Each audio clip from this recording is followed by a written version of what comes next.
예수님 태어나신 날을 축하하는 이날 우리가 많이 기뻐하는데, 예수님이 태어나신 사건이 기쁜 이 소식이 될 수 있는 이유는 그때 당시 상황이 아주 암울했기 때문입니다.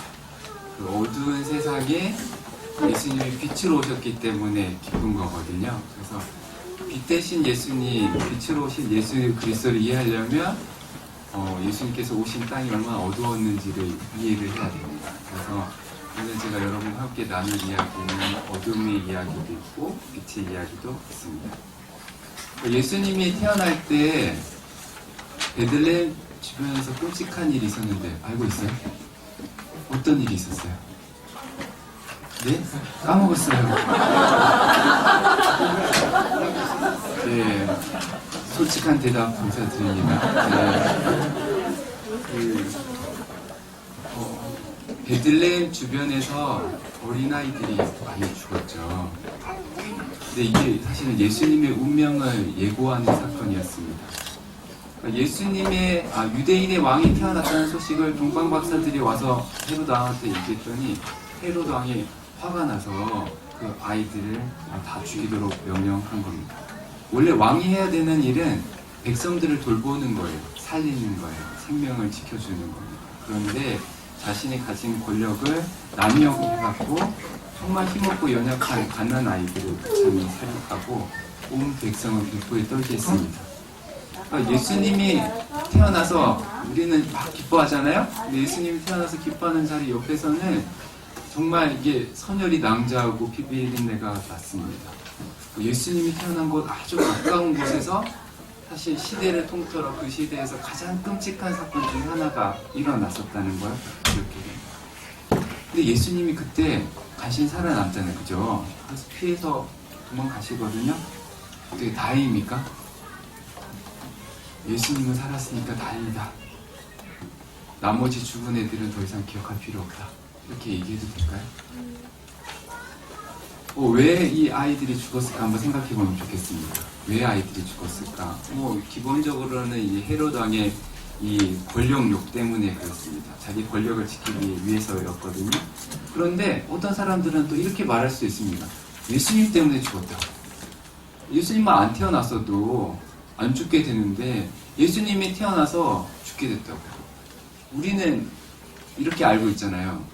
우리를 대신해서, 많은 사람을 대신해서 예수님은 죽었다, 예수님께서 돌아가셨다 알고 있는데, 예수님이 태어날 때 상황을 가만히 보면 꼭 정확한 말은 아니지만 그냥 이렇게 말하는 사람도 생기는 거예요. 예수님 때문에 많은, 그것도 아주 연약한 아이들이 죽었다. 우리가 입장을 바꿔서 한번 생각을 해볼게요. 예수님 주변에 있던 사람 말고 베들레헴에서 자녀를 잃어버린 엄마 아빠의 마음을 한번 생각을 해보겠습니다. 예수님이 태어나서 기쁩니까? 기뻐할 수 있겠습니까? 그때 그 부모님들의 마음을 마태복음에서 이제 선지자 예레미야의 말씀을 인용해서 이렇게 얘기를 합니다. 마태복음 2장 18절인데 제가 읽어드릴게요. 라마에서 슬퍼하며 크게 통곡하는 소리가 들리니 라헬이 그 자식을 위하여 애곡하는 것이다. 그가 자식이 없으므로 위로받기를 거절하였도다. 위로받을 수가 없습니다. 예수님의 탄생 소식 자체가 기쁨으로 다가오지 않는 그런 사람들입니다. 여기서 주목해야 될 게 예수님의 탄생이 아이들의 죽음을 가져온 건 아닙니다. 하지만 예수님의 탄생과 그리고 이 세상의 이 무참한 살육 사이에 불가피한 상관관계가 있습니다. 그 때문에 예수님도 죽게 됩니다. 결국에는 태어났을 때는 피했지만 그 폭력의 칼날을 피했지만 성인이 되어서는 결국에는 그 칼날을 죽임을 당하게 됩니다. 세상의 구원자로 오신 예수님을 이 세상의 권력자들이 처음부터 죽이려고 마음먹고 있었다는 사실을 우리가 베들레헴 사건에서 알 수 있습니다. 우리가 눈을 들어서 한번 하나님을 바라보고 하나님의 마음을 한번 생각을 해볼게요. 하나님의 마음을 생각할 때 예수님이 태어났어요. 이제 구원 사역이 시작됩니다. 그런데 옆에서 아이들이 죽었어요. 하나님의 마음이 기쁠까요? 슬플까요? 하나님의 마음이 아주 슬플 거라고 생각합니다. 예수님이 태어날 때는 잘 몰랐어요. 조금 자랐어요. 이제 아이가 되고 청소년이 되고 자기가 태어났을 때 어렸을 때 이야기를 들었습니다. 예수님의 마음은 어땠을까요? 다행이다. 나는 살았으니. 이렇게 얘기할까요? 아닙니다. 예수님도 정말 슬퍼하고 탄식했을 것입니다. 예수님도 하나님도 그 어떤 위로를 거부했을 거라고 저는 생각하게 됩니다. 예수님의 마음, 하나님의 마음을 여러분이 일단 기억해 두시면 좋겠다 싶습니다. 사실 오늘 이 설교 내용은 제가 선물로 드리는 책 안에 있습니다. 책 안에 이제 2장 내용인데 그 안에 예수님의 탄생과 관련된 부분이었고 제가 그냥 함께 나누니까 참고해 주시고 책 읽다가 깜짝 놀라지 말아주시면 좋겠습니다. 제가 2012년에 주님의 계획을 했거든요. 그 성지순례를 갔습니다. 성지순례단 인솔교육자로 가게 됐는데요. 일정 중에 그 세포리스라는 도시를 방문했습니다. 잘 못 들어보셨죠? 세포리스. 나사렛에서 멀지 않습니다. 나사렛에서 북서쪽으로 이제 한 6km 정도 떨어져 있었습니다. 근데 거기 갔다가 제가 놀라운 사실을 발견했습니다. 아주 흥미로운 도시였습니다.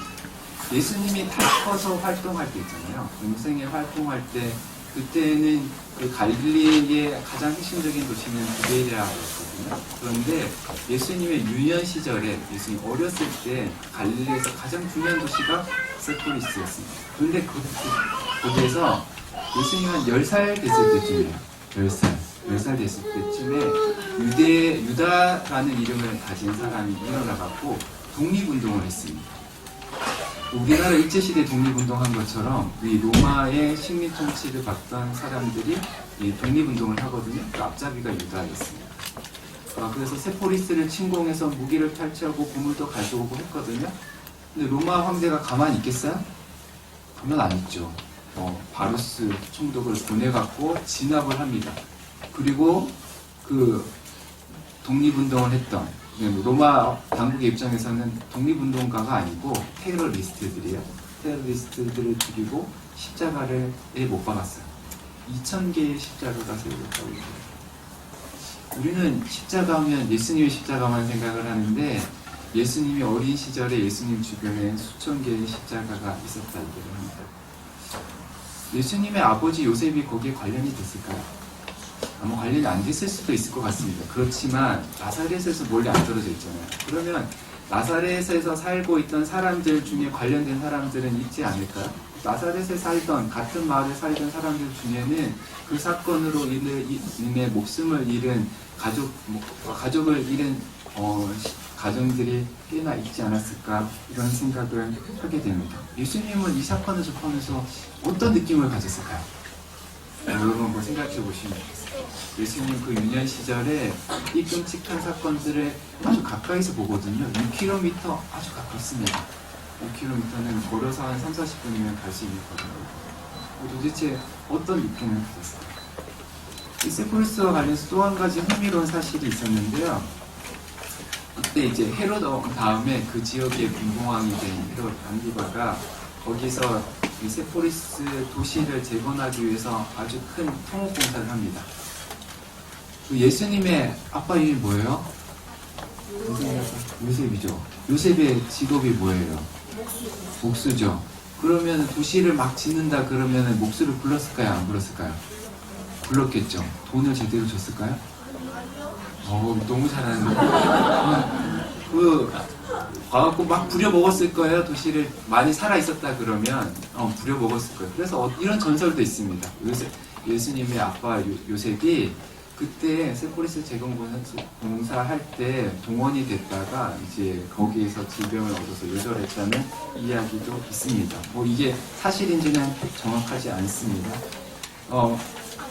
제가 여기서 강조하고 싶은 건 이겁니다. 예수님의 가족의 정확한 삶이 어땠느냐가 아니라 예수님이 자라던 삶의 주변 환경을 한번 보고 싶은 거예요. 근데 그 주변 환경이 꽤나 우울했습니다. 암울했습니다. 아주 평온하지 않았다는 겁니다.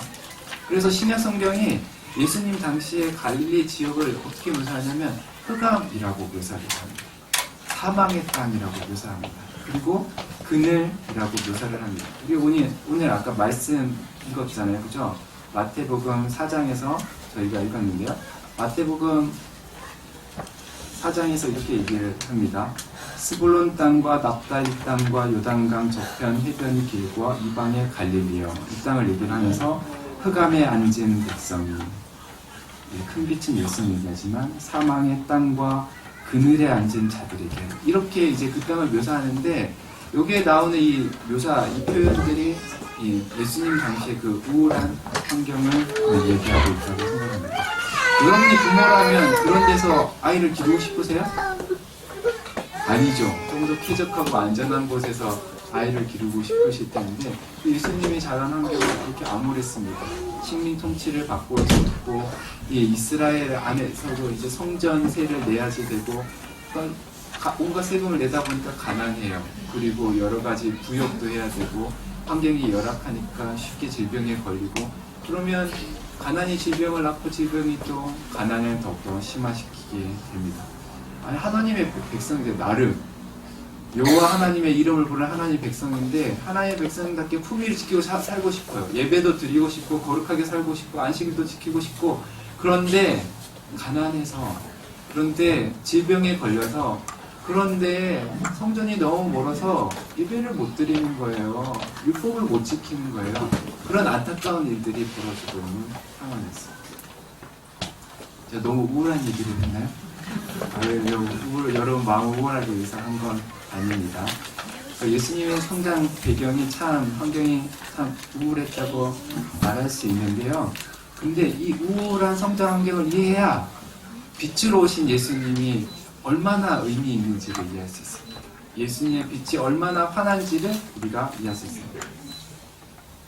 제가 한 번은 미국에서 유학할 때 캘리포니아 저희가 다니던 교회에서 LA까지 밤새 운전해서 내려간 적이 있어요.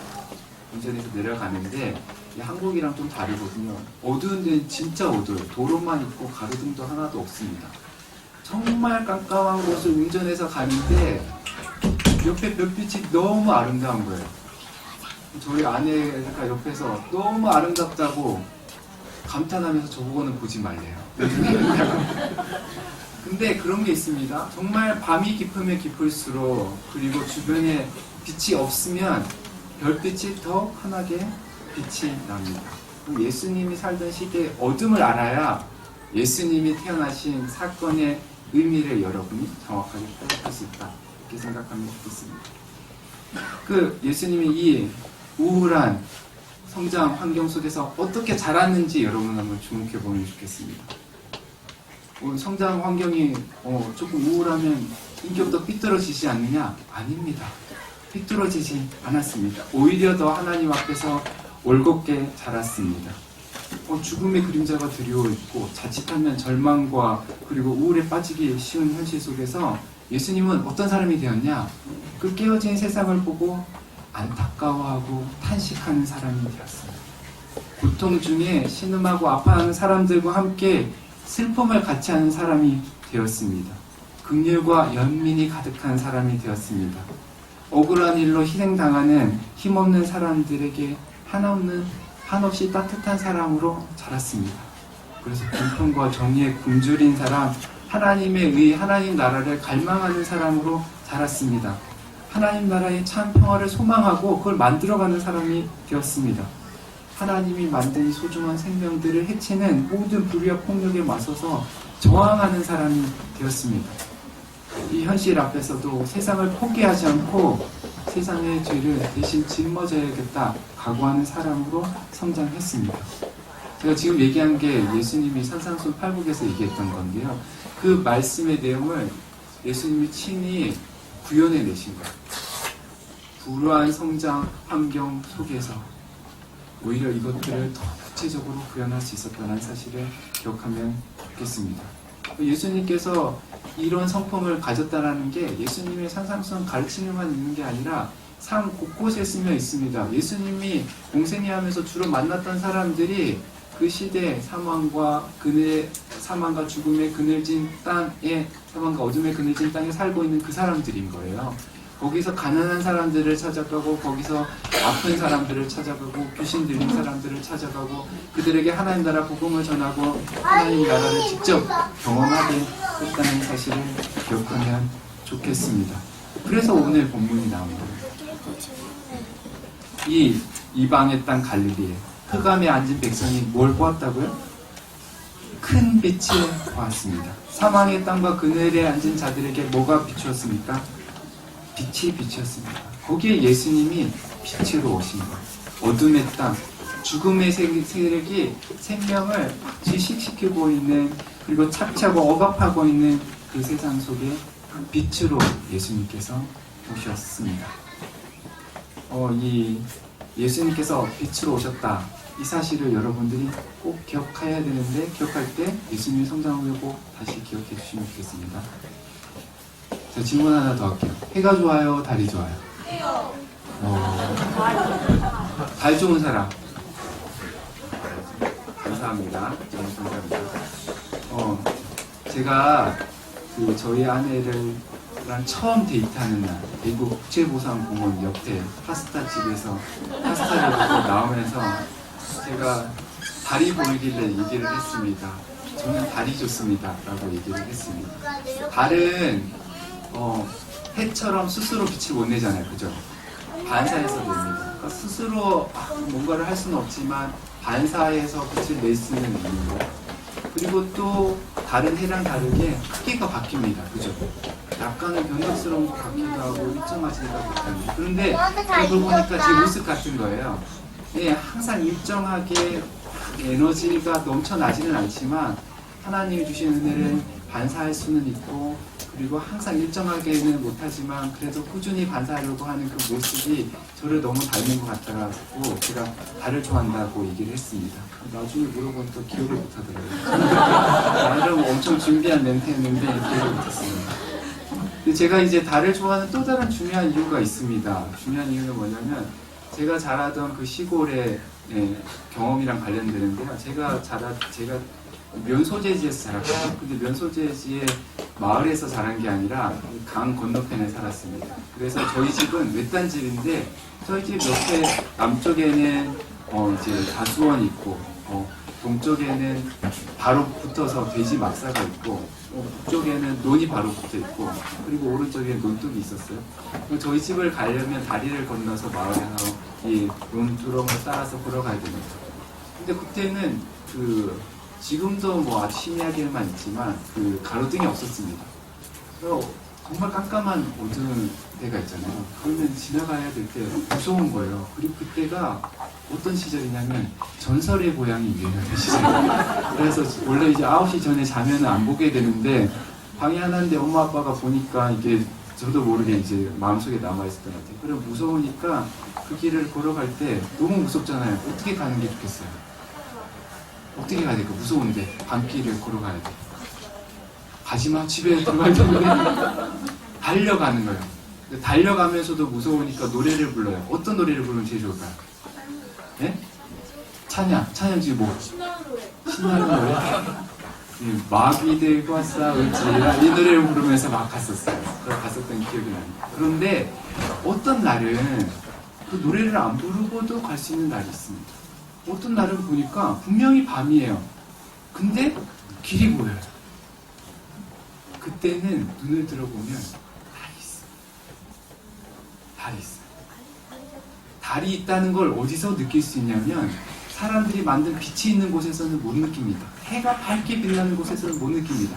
근데 해가 비치지 않는 곳, 사람들이 만든 빛조차 영향을 미치지 못하는 그곳에 가면 달빛을 느낄 수 있습니다.